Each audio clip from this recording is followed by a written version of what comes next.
حضرت یہ تقلید کے حوالے سے تقلید کس چیز کا نام ہے اور یہ کس حد تک لازم ہے؟ لیکن سب سے پہلے تو یہ ذہن میں رکھیے گا کہ تقلید کا معنی اور مفہوم پہلے ہم اس کو جان لیں، پھر تقلید کن مسائل میں کی جاتی ہے اس کو سمجھنا بھی ضروری ہے تاکہ آگے بات کو سمجھا جا سکے۔ تقلید کا آسان مفہوم یہ ہے کہ بغیر دلیل کے کسی کی بات پر اعتماد کر کے اس کو فالو کرنا، اس کو کہتے ہیں تقلید۔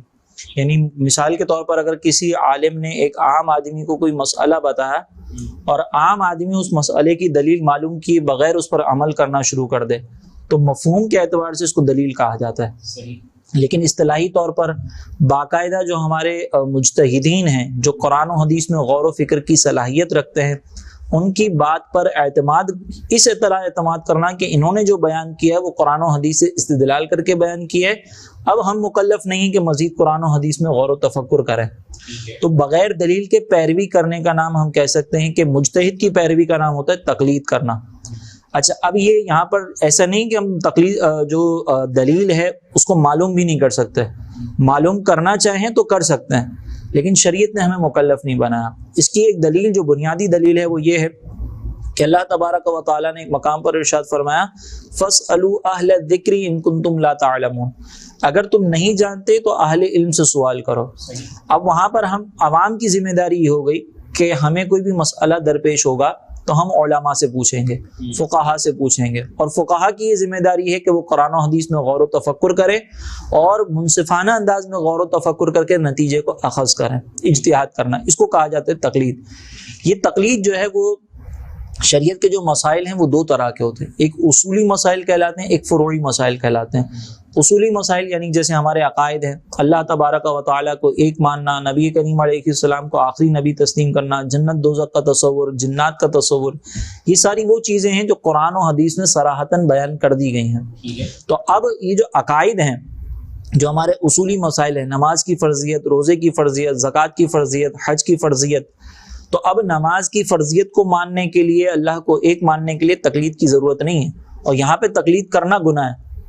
عقیدے کے اندر اگر عقیدے کے اندر کوئی کہتا ہے کہ میں اللہ کو ایک اس لیے مانتا ہوں کیونکہ امام اعظم نے ایسا فرمایا، تو یہ درست نہیں ہے۔ عقیدے کو دلیل سے جاننا ضروری ہے۔ اور دوسرے مسائل ہوتے ہیں فروعی مسائل، جیسے نماز کی فرضیت کو تسلیم کرنا، یہ اصول ہے کیونکہ قرآن و حدیث میں واضح طور پر آ گیا۔ نماز پڑھی کیسے جائے گی، اس کا انداز کیا ہوگا، اس کے اندر اجتہاد کی ضرورت ہے۔ اب ہر عام آدمی اجتہاد نہیں کر سکتا۔ اللہ تبارک و تعالیٰ نے بھی ایک مقام پر قرآن میں ارشاد فرمایا کہ یہ نہیں ہو سکتا کہ تم میں سے ہر کوئی جا کر دین سیکھے، تو ایک گروہ تو ایسا ہونا چاہیے کہ جو جا کر دین سیکھے اور پھر پلٹ کر بستی والوں کو دین سکھائے، اپنے جو پیچھے رہ جانے والے ہیں۔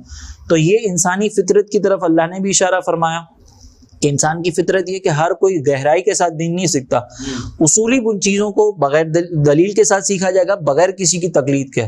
لیکن جو فروعی مسائل ہیں، نماز کیسے پڑھنی ہے، اس میں آمین کتنی آواز سے کہنا ہے، کتنی آواز سے نہیں کہنا، اس کے اندر تقلید کو پھر لازم کیا گیا ہے کیونکہ غور و تفکر کرنے کی صلاحیت ہر ایک کے پاس نہیں ہوتی۔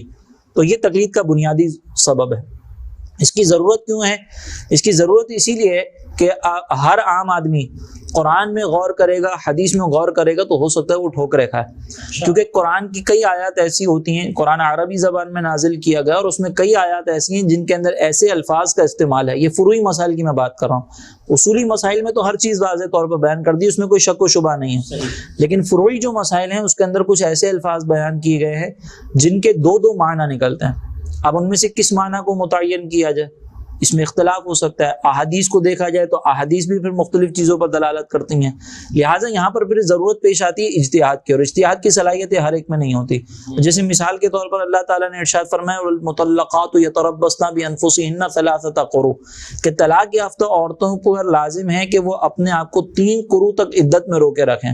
اب لفظ قروء کا ایک معنی ہے حیض اور ایک معنی ہے طہر، یعنی 2 حیض کے درمیان جو پیریڈ ہے۔ امام اعظم کہتے ہیں کہ یہاں پہ حیض مراد ہے، امام شافعی کہتے ہیں کہ یہاں پہ طہر مراد ہے۔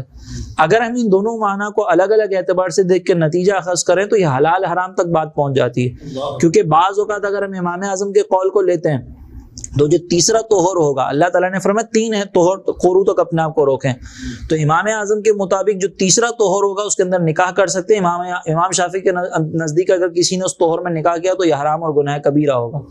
تو یہ اجتہاد کا مسئلہ ہے۔ اب یہ اجتہاد ایک عام آدمی تو نہیں کر سکتا کیونکہ اس میں بہت ساری چیزوں کو دیکھنا پڑتا ہے، اسی لیے عام آدمی کو اللہ تعالیٰ نے اس بات کا مکلف بنایا کہ تم کسی کی پیروی کر لو، تم نجات یافتہ ہو جاؤ گے۔ اگر مسئلہ غلط بھی ہوا، مجتہد نے کوئی خیانت کی ہوگی تو مجتہد پر وبال ہوگا، اگر مجتہد نے دیانت داری کے ساتھ استدلال کیا ہوگا تو نبی کریم علیہ السلام نے فرمایا کہ پھر اس کو 2 اجر ملیں گے۔